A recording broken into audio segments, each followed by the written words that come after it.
Alright, what is up guys? It is Super here. Welcome to another how to play MKX video, and today we're going to be covering Leatherface. Not only Leatherface, but we're specifically, I'm so excited I can't speak, specifically talking about the Butcher variation, which is the most requested variation for me to, play and do videos on, because I guess not too many people are using it, even though I do think Killer is a lot better, and I will be doing a video on Killer, so make sure you guys look out for that. Let me know if you want to see a tutorial on Pretty Lady. There's not much to it other than zoning, but if you guys want to see that, then I'll make a video on that variation too. But let's get started here. I don't want these videos to be too long, even though I always say that, and they always end up being like 16 minutes long. But let's get started. The whole gameplay for Butcher is to put you in the vortex, and I'm sure a lot of you guys know what it is, but if you don't, let me just explain to you guys here.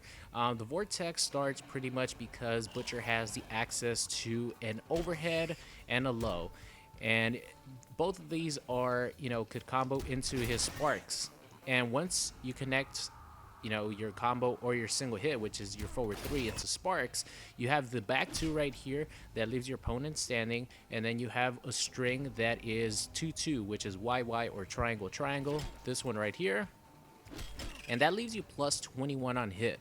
So it guarantees that your opponent has to guess whether you're going to go overhead or low, and since Leatherface could just confirm this into the sparks and then into this all over again, it pretty much loops itself if you want to keep going and if your opponent guesses wrong. So before I get started talking about his strings or anything like that, let me just demonstrate how it would work. So let's just say I'm gonna go overhead first and then I'm gonna go low. So I'll go forward 2, 1, down 2, do that, back 2, bam bam, confirm into the low, jump in, bam bam, and then go into the overhead again. So that's how Leatherface's vortex works. That is your core gameplay mechanic for this character. He's a vortex character, and even though it's not a lot of damage, you could cash it out at any time. Here, to show you guys here, you do that. Oh, I'm cashing it out, I'm sorry. Bam, 1 2 2, neutral jump punch, and you could always cash it out. So he could easily get meterless 35 to 37%, almost 40% in the corner. So at any time you could cash it out, but to have the luxury of actually having a true vortex where your opponent has to guess whether you're going to go overhead or low is very strong. And that's why a lot of people wanted me to play him, so I could sort of explain the vortex. So there you guys have it. It's pretty straightforward, pretty simple. You either start off with your overhead, which this string forward 2 1 down plus 2 is completely safe. That's only -5. And if you do forward 1 or forward 2 1 2 2, that's completely safe as well. If you do the extra hit, it's safe, 17% hard knocks down, but of course you want the vortex, right? So if your opponent blocks it, if he guesses right, this is completely safe. Don't do anything if he blocks it, and you're gonna be -5. But the side effect, or the bad side to this, is his low is completely unsafe. You could try to make a safe by doing a meterless overhead, which is his lunging punch that pops up, or the EX version pops up. This one is +2. It's completely safe, but everything into that could be armored through. And some characters could even go under it, like Sub-Zero Slide. Maybe Melina's doing a roll that goes completely under this. So the downside of this vortex is you're gonna be unsafe. So your opponent is gonna know that. That's where the mind games come in. Your opponent is gonna know that this is an unsafe option. He might be thinking he's not gonna go for the unsafe option, he's gonna go for the overhead. So a lot of times, if you do this a couple times in a row, your opponent's going to start respecting it. I guarantee you guys, the first time that you do the vortex, if you start off with the low, your opponent's going to get caught by it, because he is expecting the overhead, because the overhead is safe. So the low starter is completely unsafe, but the overhead starter is safe. So that is the vortex in a nutshell. That is where your game plan is with Butcher Leatherface. You want to put people in the vortex. So now let's get started here talking about a couple of his strings. So like I mentioned, he gets the overhead, which is forward 2. This right here, it's 19 frames. It's actually deceptively fast, and it has a good amount of range. As you guys see, it has a good amount of range, and it leads into the forward 2 1 down +2 string. This one right here, just in case you guys get confused. This one, it's only -6. Oh wait, this one right here, that's a, I knew it was -5. This string right here is the overhead string that you're gonna use all the time, and it's only -5. And if your opponent is not ready to block it, you could disrespect him by doing a down one. He might be trying to do a high move, or you could counter poke with your EX reversal. A lot of people fall for that because they know you're minus, so they might try to do a move. No, surprise, motherfucker. Gonna do this, put you in the vortex. So you know, that and his forward 3 are the main strings that you're going to be using for his vortex. But he also has a really nice mid, which is back 1. It's 11 frames. It restands, as you guys see, and it leads into a pop-up or a low. So this is 15 frames. It has, you know, a good amount of range. This is the only variation that gets the back 1 mid. You know, if you have something that you don't think is going to punish or get punished by a high, you know, like Smoke's teleport sometimes is a little tricky to punish because he gets so low to the ground. This is gonna catch him. You know, if you do back 1 up 2, as you guys see, it launches your opponent.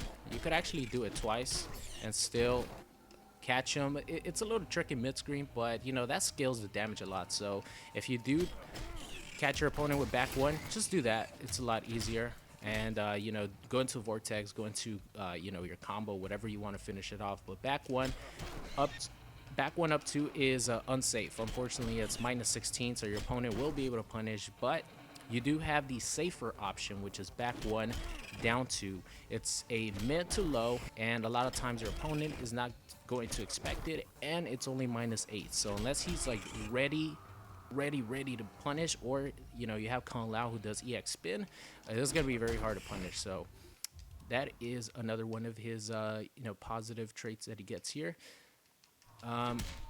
Something else, obviously, you guys know the back 2. This is mostly used in combos. You know, your opponent, let's just say you do this, you catch your opponent in your 1-2-2 string, you know, you do that, and you know, anytime you do that, anytime you do like a specific combo into this, always hit him with the back 2 first. It's going to give you extra damage, and it's going to put your opponent in a stun state to leave you some time to see what you want to do. If you want to go for damage, you know, of course, you could always do your forward 1 down +2 string into this, or if you want to do the vortex with the 2-2. So, you know, that back 2 is really, really nice. And as far as special moves, I think that's about it. As far as like unique special moves, of course, Leatherface is down 4, has a lot of range, as you guys see. He does lose the quick overhead that has a lot of range that you get in Killer and in Pretty Lady, but I think, you know, having this true overhead, you know, for a true 50-50 mix-up, you know, definitely is a good plus. But down 4 is always good with Leatherface. One thing that I do like that when I played online with him, I noticed I was having a lot of success with, was his EX charge. This thing right here is so good because it eats up a fireball, because you know it has armor on it, so it eats up a fireball. If you have someone who throws a slower fireball, like I'll give you an example of Hishkuten Predator, you can't do this unless he is just trying to, you know, shoot multiple at the same time. Like Commando Kano, some of those characters that have really fast projectiles, you cannot do this on because they'll, you know, you can't react to it. They recover too fast, is what I'm trying to say. For let's just say a reptile, if he's trying to throw out his force ball, you could definitely easily react to it, get him in the combo. You know, this has a lot of range. Get him in a combo, jump 2, back 2, in the vortex, baby. So as you guys see, this is really good for anti-projectiles. It has so much range. If you just see your opponent throwing a fireball, react to it. Especially with the online being as good as it is now, you could easily react to things. And if you don't have enough space, you know, you have to be careful with you know, where you do it from. As you guys see from here, it's a little hard to do a neutral jump punch. You know, it pushes them too far away. So just run up a little bit, do standing 1-2 into the chainsaw capture, and you're good to go. So one other thing that I forgot to mention about the vortex is whenever you do catch someone in your chainsaw capture, make sure if you're gonna jump in punch, you jump in with jump in 2, jump in Y, jump in triangle, because this actually gives you a lot more hit advantage. So you could actually connect your back 2, because if I jump in with my jump in 1, it is not going to connect consistently. Doing it right now, but as you guys see right there, it didn't happen.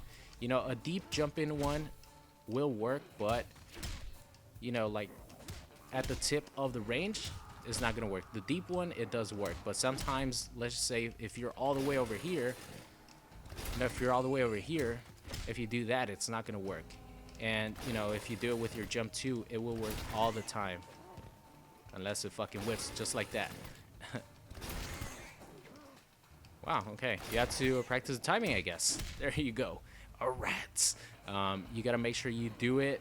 This has a lot less range than the jump-in one, but, you know, it works a lot better to connect your back to.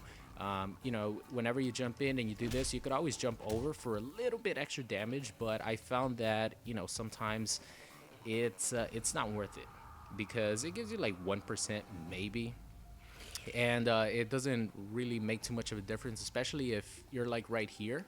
Let's just say I have you know, alien here, and I get him with the back two. Why would I want to corner myself? You know what I mean? So it's better just to do this and then go into whatever the hell you want. So that's pretty much it on Leatherface Butcher. He does gain access to this reversal right here, down, forward, 4. This is actually only -10. It has some pushback, so it's a lot safer option than doing this and this because the EX is extremely punishable. The regular one is the one that if your opponent doesn't know that you could armor through it, you could just do it over and over again because his charge is +2 on block. So this move right here, the charge is +2 on block, but you could armor through it no matter what string you use. So let me set on the block here. Always you could do this string and you could do that, you know, try to frame trap your opponent. You're gonna be +2. Use your back 1. You could do back 3 into this. You could do your back 1 into this. You know, anything that you want to do, you could cancel into this and you're gonna be +2, but there is a gap in it. So tail flip, tail slam. Is it this one? Okay.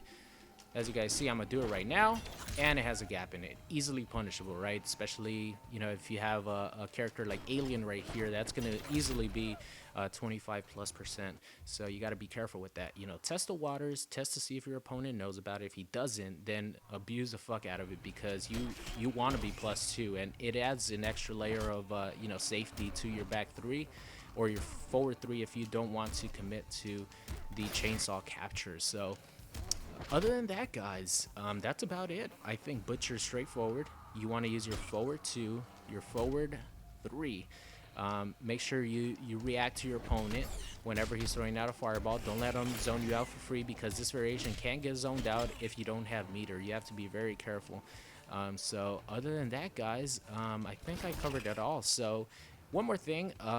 The best damaging ender that you could do is something he gains only in this variation, which is down, back 3. This move is his best ender. You know, you could do that, and I guess I'll show you some of the corner damage you could get. Pretty standard compared to the other ones. I think this one actually gets a little bit less damage. So let's say you have your opponent in the vortex. You do this, bam, bam, bam, catch him with the overhead.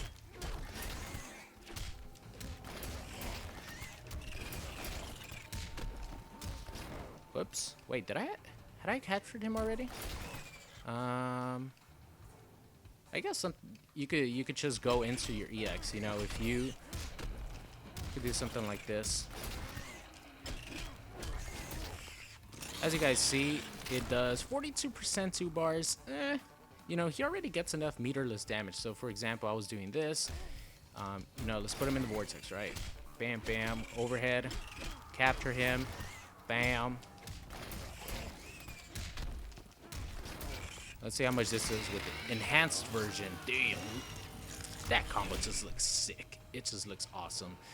So other than that, oh, actually one thing that I forgot, which is one of his most important things, is command grab. I almost forgot. So he has a 6-frame command grab, guys. 6 frames. Let's go check out that beautiful command grab, shall we? By the way, if you end the game in your command grab, does the absolute best brutality in the game. So his command grab is 6 frames, and the meter burn version gives you 20%, and it has armor. A 6-frame armor move. Really good. And look how much range it has. Let's see. Alright. There you go. That's max range right here. This right here, max range. It's so good. Like, it has really good range. And of course, you know, you have a 6-frame armor move. So if you don't want to try this, if you're going to do an unsafe armor move, might as well do the fastest one, right? This is going to be really hard to armor break because it is 6 frames. Unless you're like Liu Kang, who has a really fast 2-hitting armor move, it's going to be really hard to break, you know, a 6-frame armored command grab. Of course, your opponent could always neutral jump, you know what I mean? But the option is always there. So other than that, guys, that's going to be it for today's how to play Butcher Leatherface video. I hope you guys enjoyed it. Let me know in the comments if you have any questions. I'll try to answer as many as I can, and I will see you guys next time.